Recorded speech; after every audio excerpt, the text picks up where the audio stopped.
everybody, welcome to this week's episode of the Dead Pixel Podcast, episode 15. Happy New Year 2015.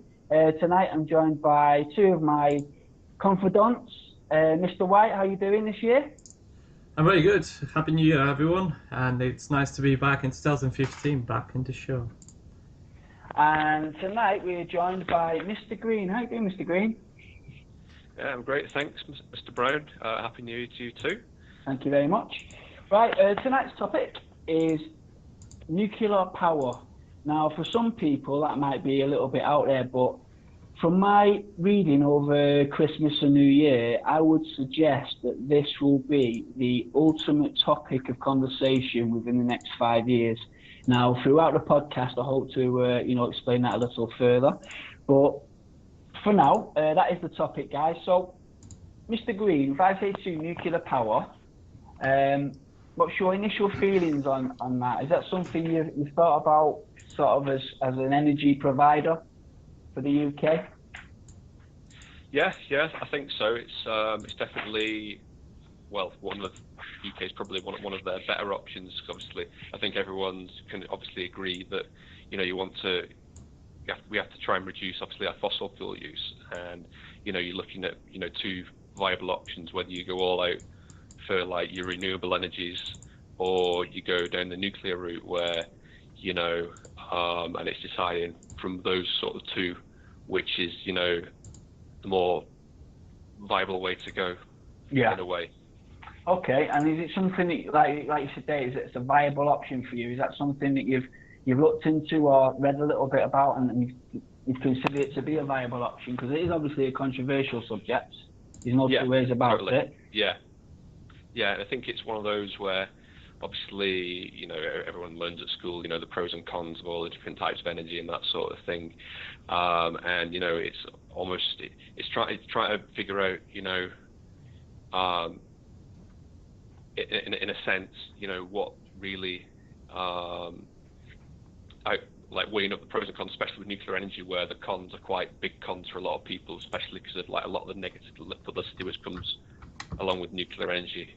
When you think of Chernobyl and et cetera, things like that, and dealing with nuclear waste, is quite a sensitive issue for a lot of people, even though there are a lot of benefits to nuclear power. Obviously, it's, kind of in that sense, the pros and cons are quite extreme compared to other power sources or alternatives for energy use. Yeah, of course, yeah. And then speaking of Chernobyl, good time to go and see our beast from the east, Mr. Wyatt. We've got two disasters, two massive disasters that people on the left, on the green camp, are worried about in nuclear power, Mr. White. The first one is from your neck of the woods, Chernobyl. Happened 1986. Oh, yeah. The biggest nuclear disaster. That includes, obviously, the one in Japan. Mm-hmm. So, of those two, they were the biggest ever recorded. Chernobyl does actually win the prize, the unfortunate prize. Just to give the listeners a bit of background on that. So yeah, it was 1986. 1986, yeah. 1986. As far as I remember, it was a waste reactor that basically it was a meltdown. It was a human error. It wasn't actually, because it was brand new, modern nuclear plant. So it was created and built within the most latest technologies. So I must say, there was a low possibility that the nuclear plant would have been exploded or a meltdown would have happened on its own. But unfortunately, how it's been recorded, it was a human error. They manually switched off the cooling system, which led to the meltdown and to the explosion. So yeah, radiation spread out. It wasn't as dangerous as it was supposed to be, but it was. The whole city, the surrounding neighboring villages, the little towns that was like factory towns were closed. So big disaster. But in regards to the nuclear power, if we're talking about the reliability, nuclear power stations are more reliable than I think any other station. It's just when it explodes, it's a massive Mr. Brown. Yeah, Just to put it into perspective, with Chernobyl, it's 400 times more radioactive material was released from Chernobyl than by the atomic bombing of Hiroshima. Yeah. So that's just to put it into perspective. Everybody knows about Hiroshima and Nagasaki and the massive effect that did. Now this is radioactive material. Obviously, it wasn't a nuclear bomb that went off.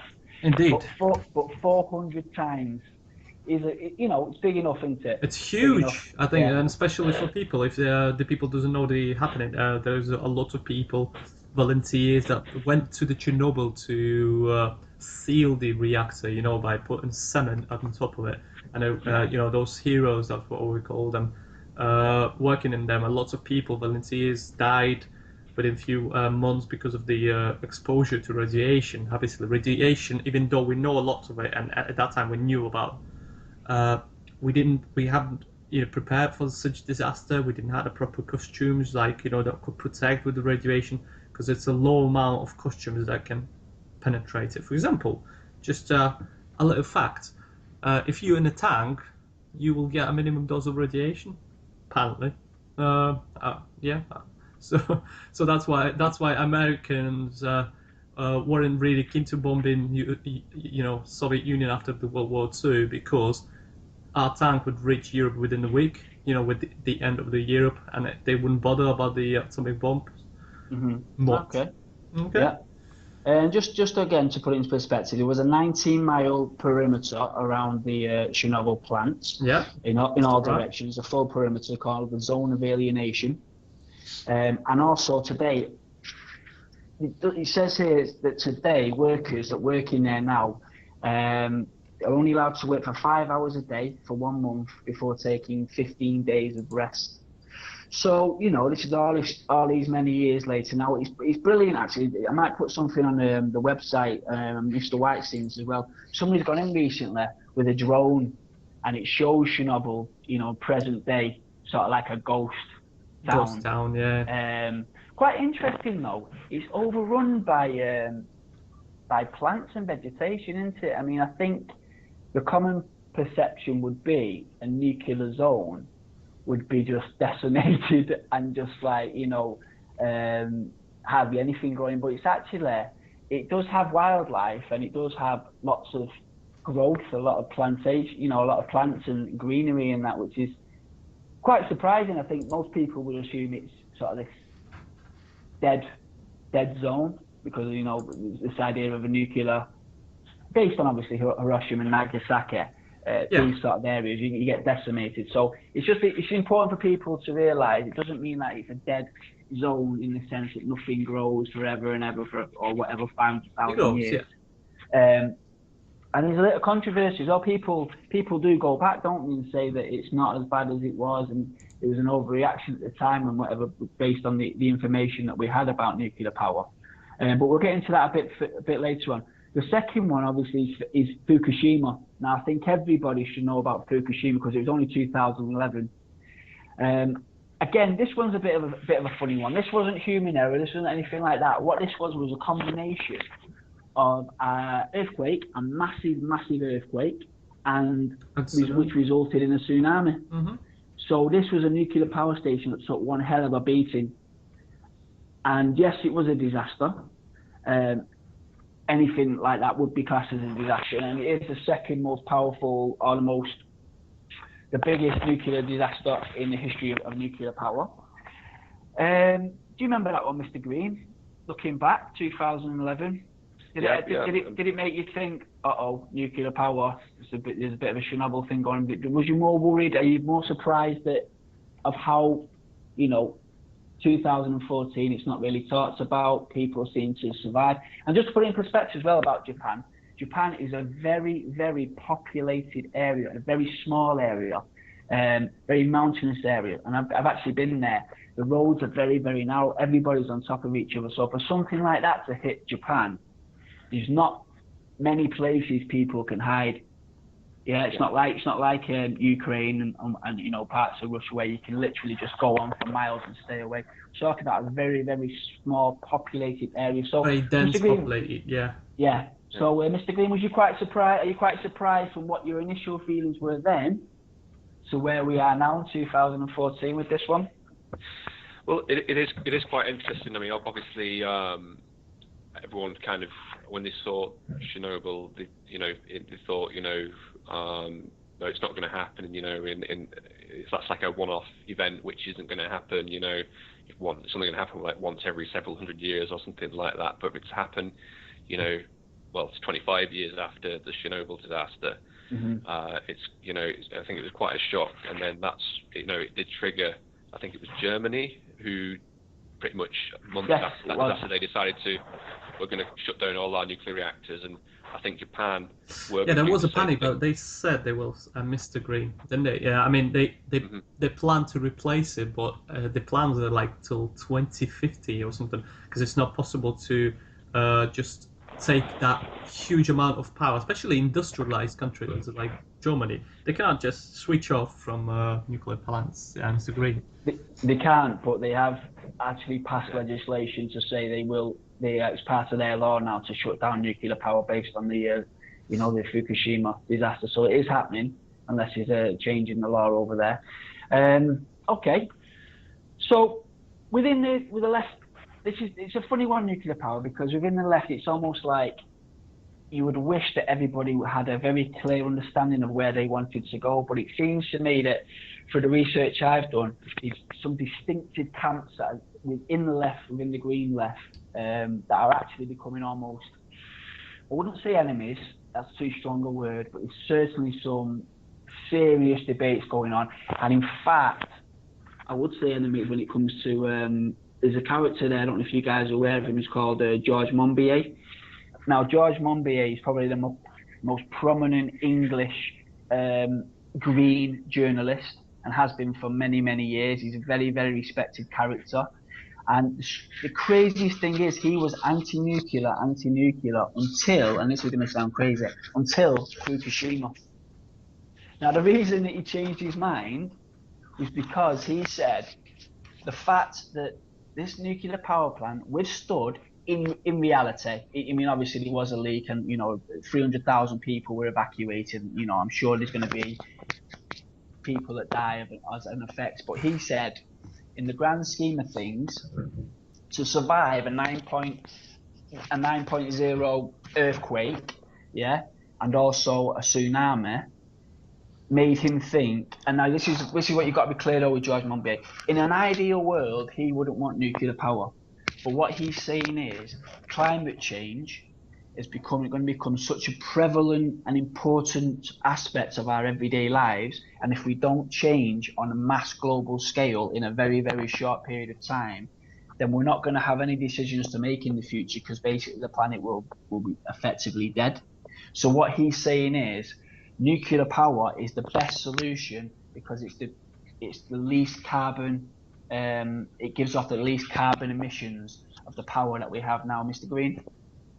Yeah, I mean, coming back to Germany and the way their plans to completely rid themselves of nuclear power, and it's like I said before, the next 5 years are going to be interesting because we've got a few countries now which are going down kind of very different tracks with regards to nuclear power. Because obviously you've got someone like France who like vast majority of their power comes from nuclear power stations, whereas in Germany they're going all out for renewable energies. And it's like you said, it's going to take in Germany a cultural change as well to actually to make that happen, because obviously people have got to change the way they consume energy for example, because at the end of the day, if you want renewables to power your whole country, then it's going to be very difficult for that to happen. The way people consume energy the way they do at the moment, and that's one of the biggest stumbling blocks when you're talking about getting rid of fossil fuels. Even though everyone wants to do that in an ideal world, it's not always as straightforward as that. In practice, basically. Yeah. And actually, it's interesting what you say there about a cultural change, because, like I say, within the green movement, there is these fundamental differences. Now, the first one, we call it a pragmatic approach. George Monbiot is saying, in an ideal world, we wouldn't have nuclear power, obviously, because of the waste and whatnot. It takes so long to get rid of this waste, and where do you put it, and blah, blah, blah. But because of the carbon emissions that need to be lowered instantly, and because of the fact that the economies of the world in general and sort of the capitalist ideology that rules the world is much stronger than people just changing their ways. And also there's a lot of misinformation, whether funded by gas companies or whatever, causing a lot of misinformation and whatnot. So what he's saying is a pragmatic approach to saying, listen, we've got to lower carbon emissions, so going nuclear is the quickest way of getting the targets down so that the Earth doesn't warm, because apparently there's a 2 degrees Celsius limit that we're trying. Everybody since Kyoto agreements in the 90s are saying, right, that's a dangerous limit to go. It doesn't sound a lot, but it actually is on a global scale, 2 degrees Celsius. Yeah, they're trying to keep within it. And what he's saying is, all those governments have basically lied now. They've lied about the targets. The corporations are doing the best to stay out of it, and now we're at the point now where it's too late, so we need nuclear to bring down the emissions. That's the pragmatic approach. You've got the traditional green argument, which is one that Mr. Green, the traditional green argument, one that Mr. Green just touched on. It's about changing people culturally. Now, what they would say is, we can do renewables and we can bring renewables in so it covers the globe, they say, by 2030. Right? That's what they're saying. But what they need is, they need everybody to stand up and be counted and change the way they consume, and change the way that they stand up and say, okay, it might cost me a little bit more, but this is an ethical way of doing things, and blah, blah, blah. What they're saying is, we don't need nuclear power. What we need is, we need government intervention, we need laws, we need renewables, we need to get rid of fossil fuels, and everybody basically needs to change the wicked ways. All right? Yeah. Then you've got a third approach. So that's sort of like, I won't call it utopian because it is doable, but it's utopian would be everybody change because you give them a good argument and then you say that's a good argument and they change. But I must admit, what they do say is, Greenpeace is saying it needs government intervention. So it's not a utopian idea. It's a government intervention to say, listen, this is the way it is. Corporations is being shut down. We're doing renewables now, and that would be it. Yeah. But there's another one now. There's what I would call an activist group. And what they're saying is, and this is headed by people like Naomi Klein, who I must admit is one of my heroes actually on the green side of things. She's wrote a book recently called This Changes Everything. I highly recommend it.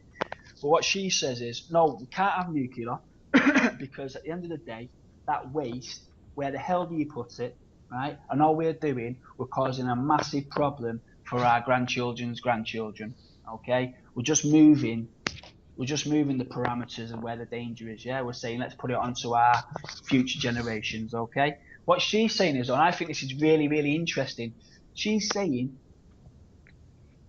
no, I don't agree with nuclear power, but, and this is where she differs slightly from the Greenpeace and that, she does not believe that governments, who she believes are run by corporations, will ever change their policies because of the way that the capitalist system is run, yeah, and the free market system is run.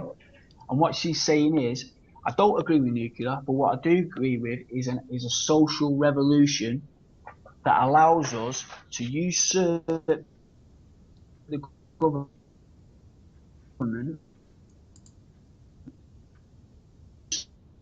impose revolution's will on it and saying, we don't want nuclear, we don't trust the government, we don't trust the system of capitalism. So what's the alternative? A social revolution that brings in renewables on a mass scale. Okay, so there are these three camps there. You've got your pragmatic approach by George Monbiot's. You've got your traditional renewable government interventions, that's your Greenpeace and your traditional Green Party and whatnot that want to be voted in. And you've got like an activist view. So you've got these, perpetrated by Naomi Klein and what's like. So guys, you've got your three arguments there. Now, we'll take it one at a time. Yeah. So the pragmatic approach, Mr. Wyatt, this is someone saying carbon emissions have gone far. We've gone too far now. The time is short. People will not change. Yeah. Consumerism is as rife as it ever was. So we have to take a pragmatic approach of going nuclear to bring the emissions down. What do you reckon of that argument? No, but it was really strong argument. I mean, they didn't prove. Let's start from the basic point of the global warming. There's two sides at the moment. The fact is that it is becoming warmer on the planet. One side of the people saying that this is caused by human and only human. The other side saying it's a natural circle that planet actually experiences. I just want to stop you there, Mr. White, before you go down this road. 97% of the scientific community, right, before you say one side and the other side. One side is an army, a mass army of 97% of scientists on a global scale saying it's man-made global warming. The other is like a rabble of scroats, 3% who are basically saying, no, it's, let's not make this a 50-50 argument, 97%, just to put it out there for people. That, in my opinion, that's enough. That's enough. Depends on sources, but maybe it's a lobby. No. This is look it up now. It went from 94% to 97%. There wasn't 97% of the scientific community thought there was a Higgs boson particle, and it turned out that there was. So let's just put this into perspective. All right. Well, anyway, carbon emission, making planet warmer. To stop carbon emission, we can start making power plants using nuclear power. And I'm quite at this moment of time, I think it's the most reliable and source to gain power, and the amount of energy you get from the nuclear power station is just beyond any measure. If we're comparing any other hydroelectric stations, wind plants, and those are minimal energy efficient. Solar panels are getting developed at the moment. They're not at the stage where they can produce. They can only produce, for example, when the sun's shining, they only produce about 2.5% of energy. They convert in 2.5% to energy. They can do more though. I bet they can. But it's still developing.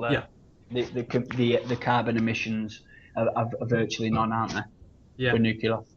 That's right. There is no carbon emissions, but as you said, there is a nuclear waste, which, as you remember, we discussed it. I had an idea. It can be solved in the future by if we find a way to get the space running properly, where we can stack the nuclear waste on a different planet or an asteroid which will be far away, that the radiation will not gonna reach, and we can store it in there. Because if you store it in the planet, obviously it will be exposed somewhere. It's just never gonna die, right? So there is a way. I mean, we need to think about the future technologies, and I think that's going to be the solution to everything.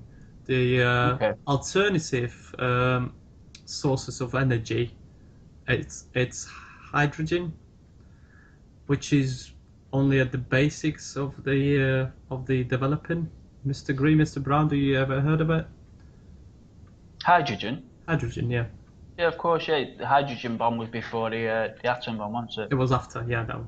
Because it's more stronger, basically. After. And the energy stored in that hydrogen is huge, and basically, it's just trying to develop the way to, to get that energy out of the hydrogen, a safe way, because it doesn't have any carbon. It's clean. It doesn't have any nuclear waste, like nuclear power.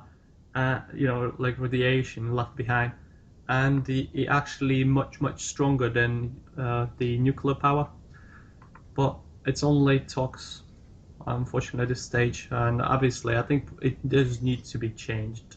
It does need to start to change.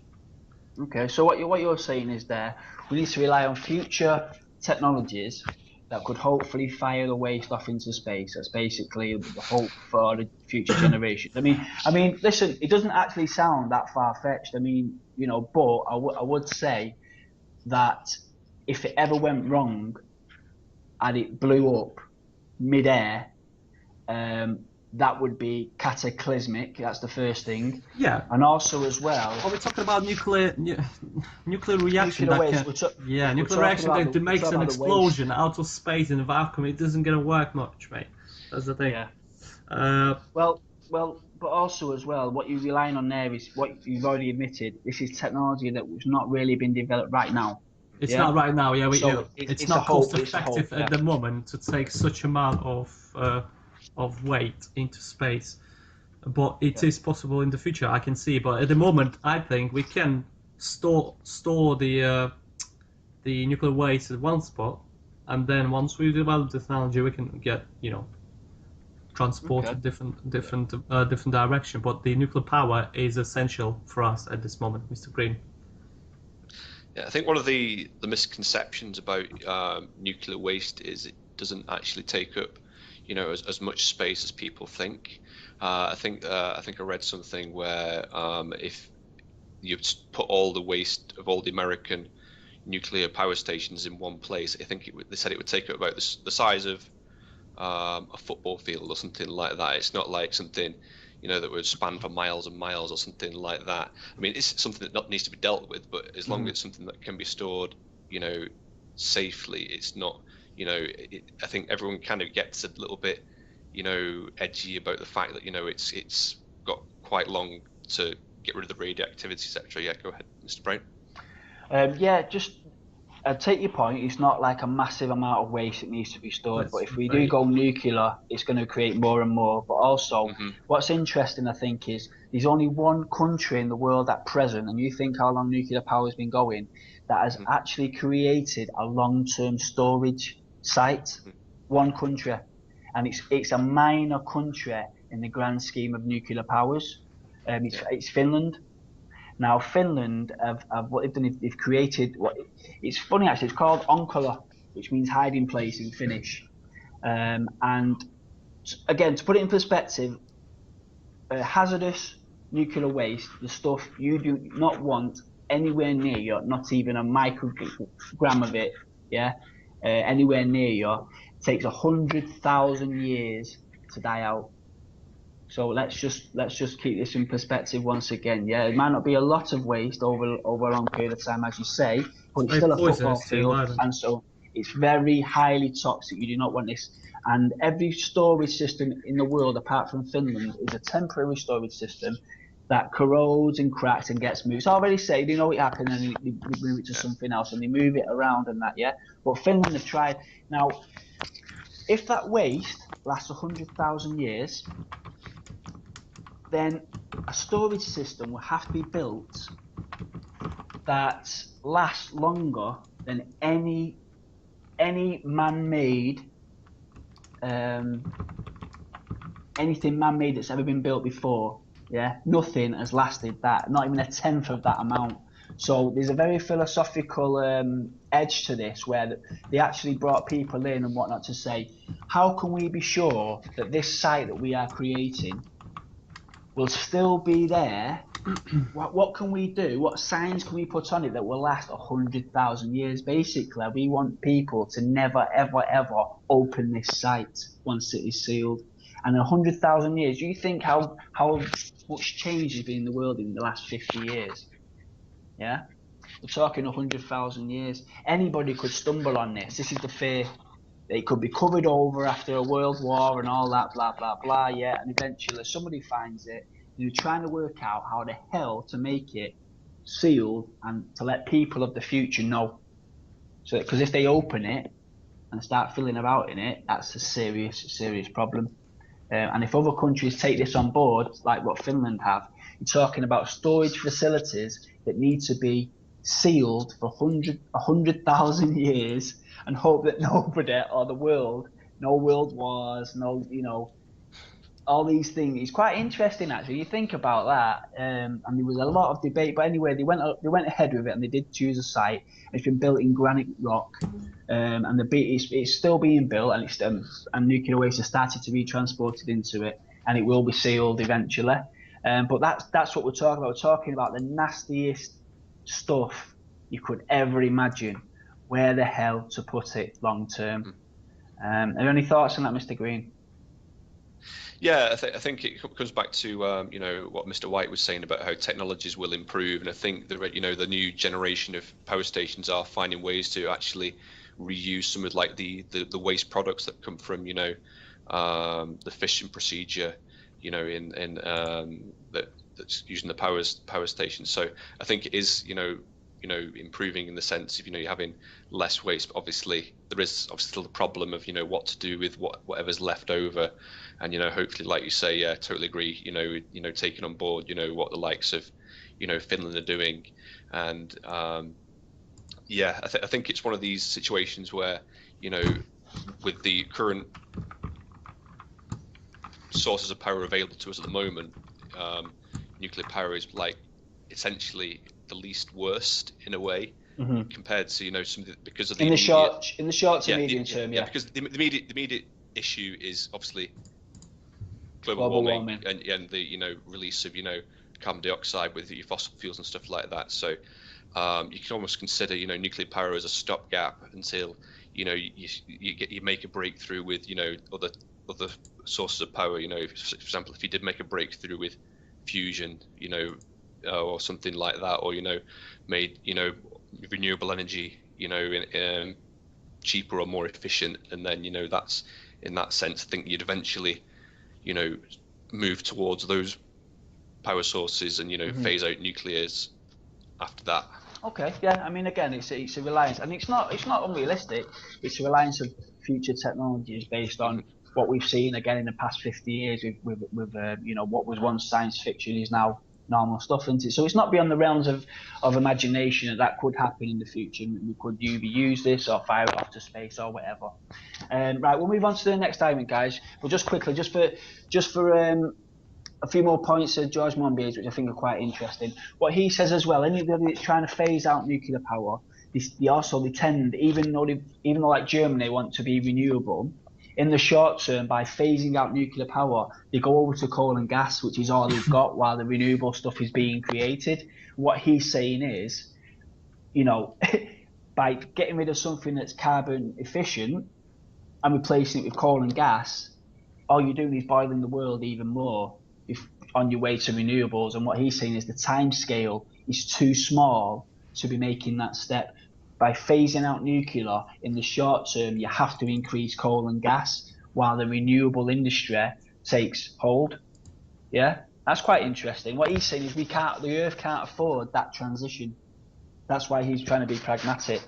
And also he said as well, coal pollution kills 100,000 people globally every year. So what he's saying is, okay, you have these nuclear disasters, people die, you know, they die initially. Not a lot of people die initially, but later on there's cancers and whatnot. I think there was a massive increase in prostate cancer in Chernobyl and whatnot. But he's saying if you're talking about human cost, well, 100,000 people die of coal pollution every year. So, you know, that's a vastly bigger scale of people dying with this sort of dirty energy. Right, well, anyway, we've said enough about that. Okay, we'll move on to the next one. So this is your Green Party of the UK. This is Greenpeace. This is basically what the Green Party want to do is they want to get into power and they want to impose green legislation and laws that create renewable energy, and by that sort of top-down process, people will culturally be changed or forced to change into renewables. It's not beyond the realms of possibility because believe it or not, I mean, Mr. White touched on the fact of how powerful nuclear power is, and that's all well and good. But what they're saying about renewables is if everybody got together and went for it, by 2030, which isn't a long time, the world could be run by renewables, taking everything into account, population increase, you know, investment, all these things. Yeah, by 2030, if we were serious about global warming and if the corporations were brought to heel and carbon emissions were cut significantly, renewables are invested in, the technology is there. By 2030, what they're saying is no to nuclear power because the waste is too aggressive, and you know, it's just putting that problem to future generations. We can do this by getting the right government in power. So, Mr. White, now you were adamant that nuclear power is the way to go. So what do you see the problem with the the Greenpeace and the Green Party argument. No to nuclear power, yes to government intervention, laws, renewables, cultural change. What's the problem with that? Well, the problem with that is lobbying of the companies that will never let that happen. It's going to lobby the laws that will never allow any institution to impose such legislation through. That's what the problem is. The problem is with the corruption within the capitalistic society. That's what I see. So as soon as the politician stops receiving money from lobbyists and actually starts to act on the benefit, of the common sense benefit of the people, then everything is going to change with a flick of a finger without no problem. So what you're saying, when you say lobbying, you're talking about corporations, oil corporations, nuclear plants, energy suppliers like big like British Gas and those companies that. So what you're saying is they're giving money to governments and saying, here's £500,000, but for this money, could you please water down or dilute some legislation that it would cut, stuff like that goes stuff on. Stuff like that goes on and on and on and on, basically, and that's why. And there's and they all, they're attacking it from the all fronts. In mass media, the silly newspapers, that would be funded by the writing the silly articles about that, about how Greenpeace are crazy and trying to demonize and thing rather than and start for the normal people, losing itself with the amount of information coming through, not realizing what's happening, and when some of the proposals coming through and offering to people a good way, it would be shouted down. Do you know what I mean? I mean, like, there is lots of confronting press will coming through and everything that will this idea will never get through. Yeah. Okay. Mr. Green, can you see any problems with this sort of rely on the system, rely on politics? It's just about this is a democracy. People just need to vote in the right party and things can be sorted out. I think it's a problem not just for renewables. I think even for for building new nuclear power plants, there's so much red tape. It takes like 10 years or something like that to actually start building new plants. I think what I would say is if you want to make any radical change, which what you need to actually start reducing emissions from fossil fuels, it can't be about politics. Otherwise it's going to end up nothing's going to get done quick enough, basically, and it's going to get to a point where it's going to be too late, basically. Okay, so with that sort of statement you just given, say the Green Party were voted in the general election, what you're saying is they're not gonna. It's too much red tape for a single party in the UK to cause much in the way of reducing emissions and everything in a long term. Is that what you're trying to say? I think a big issue with the Greens is like you were pointing out earlier, that within the Green spectrum there's splits within that with the best way forward, basically, because we're not within the Green Party itself. The Green Party Monbiot is a journalist. Klein that's the Green movement, but the Green Party of the UK, they would take the Greenpeace stance of government legislation and renewables and non-nuclear is the way forward. So they have a clear agenda. But what you're saying, you seem to intimate before, was politics is so wrapped up in red tape and it takes so long to get things done that's not going to cut it because time's running out. Is that sort of? Yeah, I think this needs to be something that would be agreed cross-party. I don't think it would be something that if a particular government comes in and they have their own ideas, and then if a new government gets elected in 4 or 5 years time, whatever, then it needs to be going in the same direction. Basically, that's the issue. Basically. Yeah. Well, I totally agree with Peria. Also, I'd like to I do agree with the lobbying. It's a known fact. It's something that needs to be weeded out, but it won't be. I agree with Mr. Green there. Politics is wrapped up in it's too much red tape. It takes too long for things to happen. But also, I would also point this out as well, which is an example that Naomi Klein gives in her book, This Changes Everything, which I think such a perfect example of the system. All right. Now, I can't remember. I think it was 2010. She said there was a big, massive. It was a conference, maybe even a UN conference, but it was about global warming and all this. Now, Canada took a lead role. She's from Canada. And what they decided to do was to subsidise renewables within Ontario in Canada. And they put loads of money into solar panels and all kinds of stuff, right? On the road. And, not so much where they went, but, they're trying to create a renewable industry within Canada. Mainly solar panel at that time in Ontario, loads of funding. What they said was, right, we're going to give you tax breaks, we're going to use your stuff, we're going to try and sell and promote your stuff. And this sickens me. Now you think about the importance of global warming. Now this is the system in a fucking nutshell, right? The Canadian government got threatened to be sued and had to pull out their own deals because they are part of an international trade agreement that is based on the capitalist ideology of free trade. Not surprised.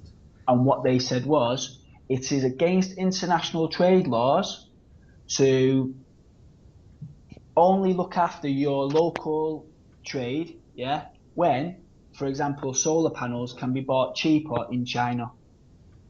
So what the international law is stating is free trade does not allow you to subsidise or promote or give tax breaks to your own industries, when the free trade ideology is if somebody can do it cheaper, then you have to, as part of international trade law that Canada's part of, they would have to get their solar panels flown in from fucking China. Think about global warming and emissions, rather than create their own industry. So basically, she's gone back after so many years, and that industry is almost bankrupt within Ontario because of international trade laws. Canada would be sued left, right, and centre if they went ahead with those protections. It's like protectionism. Protectionism is not allowed in the international trade unless you are powerful enough, like I'm sure, like the States and whatnot, certain characters, But that is the psychotic world that we live in.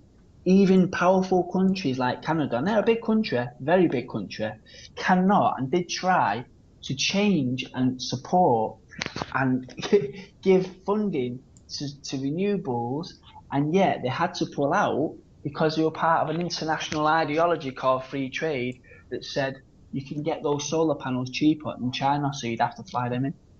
I mean, that to me is it in a nutshell, guys. That's the problem with this.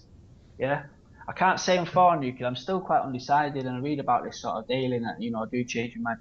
I'm not saying I'm for nuclear, but this particular Greenpeace, as noble as it is, and I love the fact that there's still people today that have faith in the political system for massive change, for radical change, and they've also got faith in the masses. But let's face it, are pumped every day with adverts and blah blah blah and brands and everything that's causing the problem, to suddenly say to them, no, you've got to change what you do. And all they've got to do is turn on the telly and they can see massive corporations raping the world.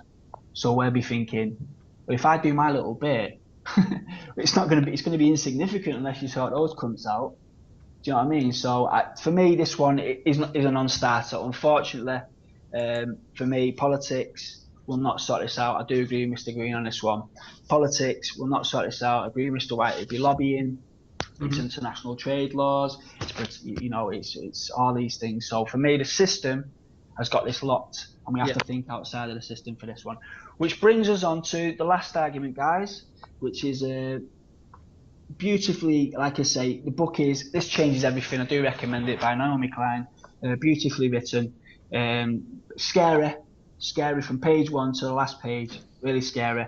But she says nuclear power is not good enough for future generations. The waste is too dangerous, and it also allows us to live our lives as we are doing now, which is not only morally, ethically, and spiritually wrong, but in the long term future, will catch up with us and will bite our grandchildren or our grandchildren on the arse because it's going to be a nuclear waste disaster.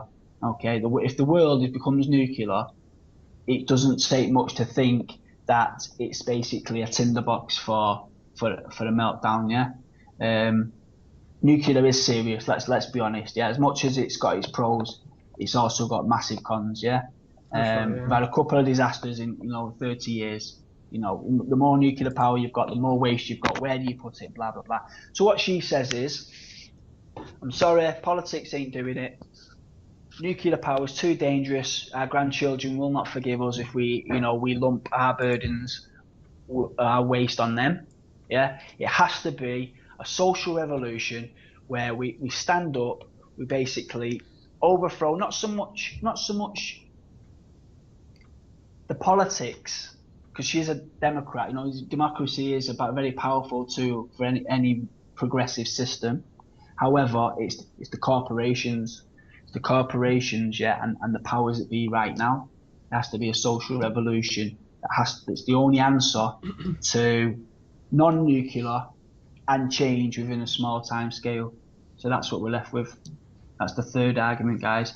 And the reason she based her argument on this is she went for a talk with one of the many climate conferences that she goes to, and there was a paper there, and it was basically, the paper said, "Is the world fucked?" So it was a scientific paper, and that was the headline of the paper: "Is the world fucked?"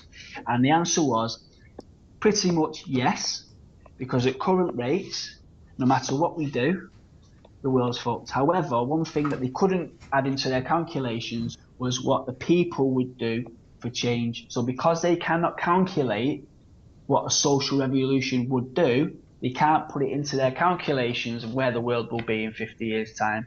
And that's the only thing she's holding on to, that social change is the only thing that we can really focus on with any positive energy to create a non-nuclear, renewable society. So I personally would love this to happen, but I don't see it round the corner. What about you guys? Are you guys sensing or seeing a social revolution within the next? Oh, I don't know. I mean, Mr. Green, a social revolution within the next 5 to 10 years. What do you reckon? Is it on the horizon? I can't see, people, really, making that big of a stance, it's not that far into the future, is it? It's something. No, I can't actually see that kind of radical action happening in that space of time. No. Okay. Mr. White, have you sensed? I don't want to belittle it. I really don't. I would consider myself a revolution. If I saw something that I thought was going to change the world, I would jump on it. I would grab it with both hands, and I would do my utmost to help it. But I just don't see it myself. Mr. White, can you see this in the next 5 to 10 years? Please say yes. Give us some hope. Hopefully, 10 years. No, the thing is, I can't answer that question. It's if we're going for 5-10 years, for me, it's a huge amount of time. I mean, literally, from technological point of view, how much things can change. But from political point of view, nothing. Let's not forget, revolution is not evolution. So if there is going to be 5 or 10 years, I think something big needs to happen. Like not just a revolution. It's just maybe some disaster or some kind of a mass rethinking. That actually clicks in the people that it's time to go. Like, for example, when you feel that things getting too late, like we like to do, like it's just a people thing. We like to sit on our ass, and then only at the last minute we'd like to move. Yeah. And hopefully, maybe that will just bring us to some breakthrough. Yeah. I mean, we're talking about an actual disaster. I mean, we've had Fukushima, we've had tsunamis in Thailand, we've had New Orleans underwater. We've had typhoons and hurricanes. We've had pretty much. I mean, even the UK, the flooded the other year. Getting smashed to bits by the weather. All these are related in some way, either directly or indirectly, to the changing climate based on carbon emissions. So I don't know what if if a nuclear disaster or Hurricane Katrina or something like that can shake people's resolve. I'm not sure a disaster is going to do it. Myself, I wish it would. I wish there was something that would do that without causing so much damage that we all just say, right, this enough is enough. And also as well, can we trust the general will? That's another thing. Can we trust that people will do their part? I mean, we're talking about everyone. I mean, we're talking about the industrialised West, really. We're not talking about everyone.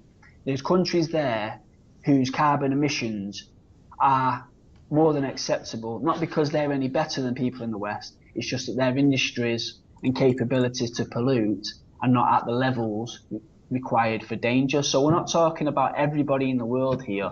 We're talking about the industrialised so-called Western countries. But they are, obviously India and China as well, but they are talking billions and billions of people, aren't you? Yeah. It's one of those questions. Like I say, I read about it quite a lot at the moment, and I do change from one notion to another. But I think if what they're saying in the next 5 or 10 years is going to be some serious changes on a global scale, I think the answer will come. And I personally think it can only be either the revolution, not talking about a political, I'm talking about a social revolution, yeah, which would also include a political. But what's interesting about this kind of revolution, it's not traditional revolutions are political revolutions. They're trying to change systems on a political level. This would be a climate revolution, which has to incorporate the political, and I think that's quite an original. It's quite original that. So in the past, you're saying, right, I mean, communist, or they are actual political ideologies. This is a revolution to save the planet that we're on. And the only way to save it once the revolution has been, has happened, is to change the political within that. That's quite a difference, guys. That's quite interesting. I think as well, there's something that I looked into called system justification theory, which I'm not sure if you guys are familiar with. And this is what I think the Green movement, not the Green Party, but the Green movement that are into these 3 different camps, where they're at the moment. And it's a theory of social psychology that postulates that people are motivated, often unconsciously, to bolster, defend, and justify their position. So I think these 3 camps, there's no moving. I think they've basically set out their stalls now, and they can debate till the cows come home. But I think based on the system justification theory, I don't think they're ever going to get together. So I don't think we can be relying on these guys now to debate it out and come to a conclusion. I think it's for the mass people now to pick either a nuclear future, a renewable future based on politics and based on democracy and voting in the Greens, or brush them aside and go for a social revolution. I think that's all we're left with. I think with these 3 camps will not merge, and I think it's up to everybody to look into this, and you'll have to look into it sooner rather than later, because it will be on your doorstep soon enough, and to make that choice. And I would think, me personally, I've put everything to one side. I'm a politics person, first and foremost, but I pretty much from this moment forth, 2015 onwards, I will be more about climate change than I will be about socialism within the UK or the world, because without climate change being addressed, the political ideas of socialism, communism, anarchism, and whatever, well, there'll be no world to actually have these wonderful ideas debated in. So for me, it has been a bit of a conscious shift. It's all incorporated, don't get me wrong. I still believe that socialism will be the best political system to achieve these goals. But for me, and I think people should think about it seriously, climate change should be our number one concern at the moment. Just to end, is there anything you want to conclude on there, Mr. Green, from what we've discussed? Which one are you going to go for? Was it nuclear? Yeah, I mean, I think one thing's interesting, actually. You know, you're saying about this. Obviously, you think you need to take this revolution to get things changed. I think we'd be interested to see what does happen in Germany. Who probably are one of the most radical changing in their energy policy. Basically, we're going all out for this renewables and seeing how that works out. Because I think, you know, you were saying about, you know, how corporations won't, you know, allow things like that to happen. I think one of the interesting things I've read was, you know, the building wind farms in Germany, things like that.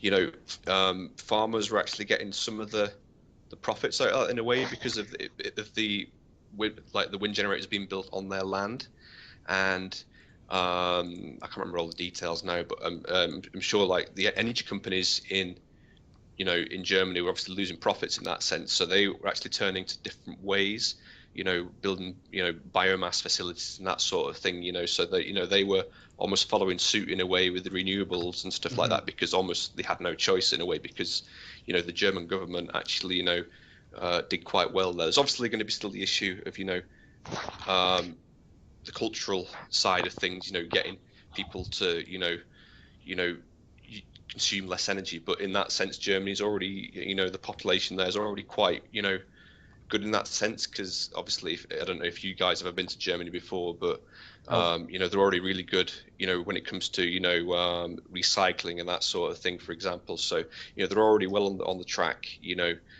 in that sense. So, but I think, you know, it's an interesting thing, you know, because I think if it works out well there and, you know, Germany ends up ahead of the game, you know, I think we could end up seeing other countries in the West following suit quite quickly. I will just say though, every single energy giant that we have in the world today that have a percentage of their revenue goes to renewables, just in case it becomes profitable in the future, blah, blah, blah.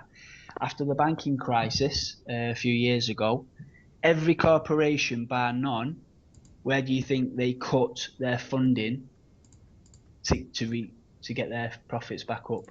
Do you think they all went? They cut their gas, their oil, their coal, or do you think they cut their renewable funding?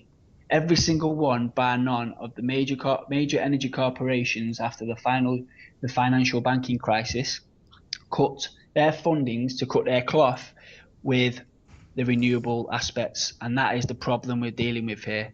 We're talking about companies, multinational corporations that are at the behest of shareholders.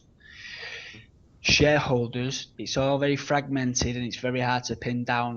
But the ethos is exponential growth has to be achieved on the long term. So they have to give figures every year to their shareholders to say what we are predicting for the next 5-10 years is this much growth. That has to, their ethos is that has to occur. If that doesn't occur, heads will roll and things need to be looked at. So whenever there's ever been a crisis, which was the banking crisis, they cut all their renewable funding and went back to what they knew so that they could project long term for their shareholders to say, don't worry, we've still got a 200% markup for the next 10 years. It was a bit of a rocky period there, but we've cut the renewable stuff, we've cut it right down, we're going back to what we know. So you're relying on non-human profit making systems. It's not people, it's not one person or two people being a bad guy. You're talking about a fragmented conglomerate of, shareholders and all these people that rely on somebody making them a bit more money every year. And it's that theory of exponential growth within a finite world of resources that's going to be they're going to be the end of us. Yeah, because you can't have exponential growth based on finite resources. But yeah, that is the theory and the philosophy, not the philosophy, but the theory and the economics behind what this is. This is capitalist economics as we speak. And until that changes, that's what you're up against. So no, it's a good point. That so, Mr. White, go on, Mr. Green. Yeah, just to finish off, even though I'd like to see Germany to see what they're doing. I do think it should be a kind of a multi kind of, I think you call it a portfolio, I guess, where you've got multiple different kinds of energy you're using. So rather than having renewables and then that's it, and having the fossil fuels making up the difference, it should really be more like a kind of a nuclear renewables kind of coexisting a bit more. I think that's one of the things I would say, because I think generally I'd say I'm pro-nuclear, and I think from the UK's perspective, where it's more Crowd Island, where wind farms aren't going to be as much of an option, and obviously solar and hydropower aren't really quite there yet when it comes to cost and efficiency. So I think from a UK perspective, I still think nuclear power is the way to go for the short term, at the very least. Mm-hmm. Okay, Mr. White, any concluding thoughts? Well, it's obvious you're nuclear, yeah. Yeah, I'm pro-nuclear. I don't see we can cut down nuclear stations now. I see a few new technologies, ideas coming through. Like pilot schemes of the one I've seen that is really promising, and this is within our age. Is the solar road panels. So basically, which can provide, in theory, provide the country with energy on their own without any other electrical energy supplier. It's only in a pilot. I think it's in Canada or somewhere in North America. Basically, it's only a pilot when they basically put the roads with the solar panel, and it's a durable. Remember, I told you. I actually got the link as well. Yeah. So guys, it's interesting. Just have a look. There is a lots of ideas, but at this point of time, it's not developed idea yet. But you have to start with something. You have to find the alternatives to the fossil fuel at this point of time. And our age, we're talking about 2014, and we're talking about the issue that have been discussed for the past 30 years, which is ridiculous. If you're thinking about the time we already lost to get things back into the normal. So yeah, pro-nuclear, stop lobbying, and just people, personally me, start to be more proactive in regards to recycling, because this is the way you save energy yourself, and this is you make less fossil fuel go into the air. Mm-hmm. And that's me, guys. That's my ideas.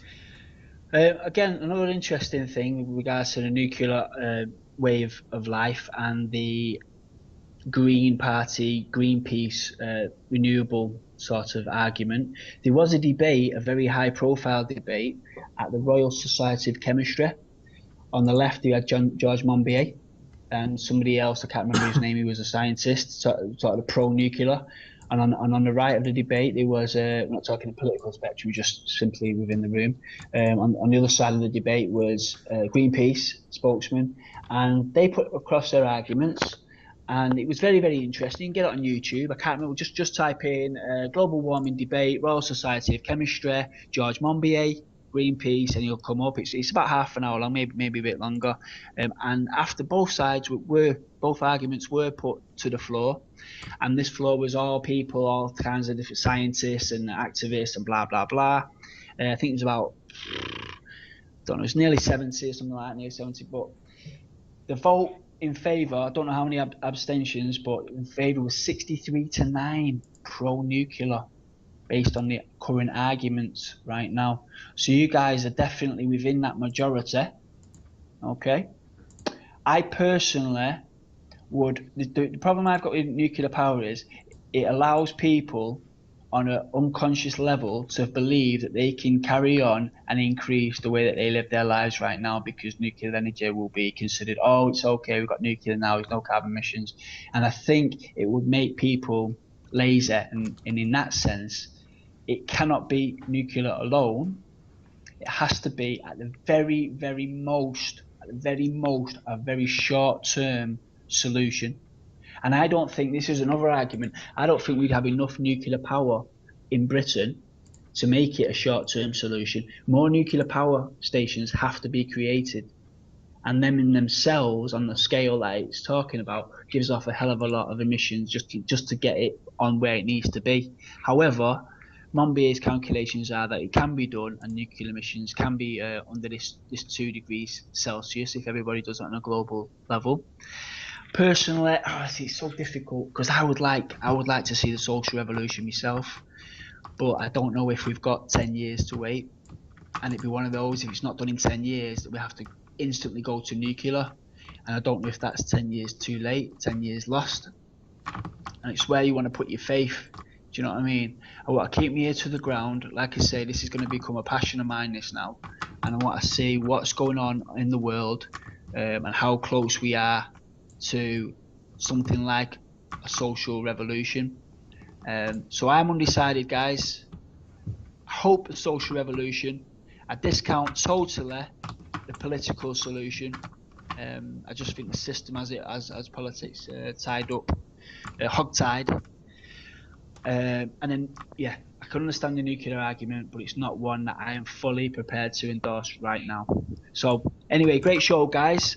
I hope the listeners were enlightened a little bit. When, nuclear power, it seems a bit old hat, and global warming might seem a little bit old hat, but believe it or not, it's not. It's actually increased. And in fact, there was something today saying 2014 was the warmest year ever recorded.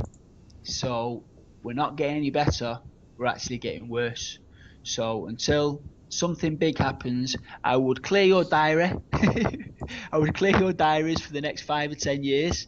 Don't make too long-term plans, because I shit you not, guys. I am not joking. I'm not scaremongering. If we don't get a hold of climate change, things are going to get from bad to worse to dangerously bad. Okay? Sleep tight, everyone. Right, okay. Thank you so much, guys. 2015, right? Clean slate. We had nobody leaving. Well, a few people left comments. Thank you for them. But after people leaving comments, debate. Tell us we're full of shit. We don't care. Tell us what we're wrong. Tell us what you like. Tell us what you want us to discuss in the future. The show's going to be every 2 weeks, guys, and hopefully, I'm not going to reveal it right now because I've not got it concrete yet. But I'm hoping to get quite a few interesting shows for the future. So, thank you, Mr. Green, for your involvement tonight. I hope we hear more from you in the future. Mr. White, as ever, soldier. Thank you, guys. Nice to be here. Yeah, I know you're always here with me. And okay, guys, Facebook, Twitter. We'll see you in 2 weeks. Thank you. Goodbye.